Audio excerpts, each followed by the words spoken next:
गुरुवार के दिन किसी भी स्थिति में बाल नहीं कटाना, द्वादशी के दिन किसी भी स्थिति में तुलसी जी को नहीं छूना। तो जो शास्त्र मर्यादा बनाई गई, अब उसमें हम क्यों नहीं कह सकते? क्योंकि ये ब्रह्म ऋषियों के द्वारा बनाई हुई मर्यादा है। बुधवार को और शुक्रवार को आप बाल कटवा सकते हैं, लेकिन अन्य दिनों में कटवाने से आपके पुण्य क्षय होंगे, आयु नष्ट होती, बुद्धि नष्ट होती। अब अगर आप नहीं मानोगे तो वैसे ही आपके आचरण होते चले जाएंगे, गिरते चले जाओगे। आप आए हो अध्यात्म को पाने के लिए, आप आए हो सुख शांति के लिए, आए हो कि नहीं? अगर हम धर्म से ना चलते हो तो आप हमारे दर्शन करने आओगे क्या? हम भी तो एक मनुष्य हो, हम भी तो आप जैसे ही हैं। अगर हमारे अंदर अध्यात्म ना हो तो आप क्या सुनने आए? तो आपको तो उन्हीं ब्रह्म ऋषियों ने ये मर्यादा रखी। तो जो शास्त्रों में लिखा है उससे हम क्यों में नहीं लगाते, उसका हम आचरण करते। जैसे डॉक्टर कहता है कि आपको ये नहीं खाना, ये नहीं खाना, ये नहीं, तो हम उनसे क्यों बोलते हैं क्या?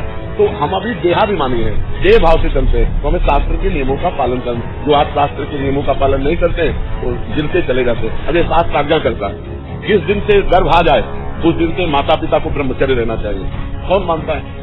शास्त्र जो आज्ञा करता है अगर उसके अनुसार चलो तो आज सब सुखी हो जाए। तो शास्त्र की आज्ञा का कहाँ पालन हो रहा है? बोले प्रातः काल उठना चाहिए ब्रह्म मुहूर्त में, उठ करके गुरुजनों माता पिता के चरण छूने चाहिए। कौन मान रहा है? तो हमारे जो शास्त्र कहते हैं उस पर हम क्यों लगाने का अधिकार नहीं करते? हम उनका पालन करते हैं। क्यों लगाने का मतलब है संशय करना, और पालन करने का मतलब श्रद्धा करना। और श्रद्धावान लभते ज्ञानम, श्रद्धावान ही ज्ञान को प्राप्त होता है, श्रद्धावान ही आनंद को प्राप्त होता है। अब एक पिता के दो पुत्र हैं, एक बड़ा एक छोटा है। अब छोटा वाला बड़े के पैर छूता है ना।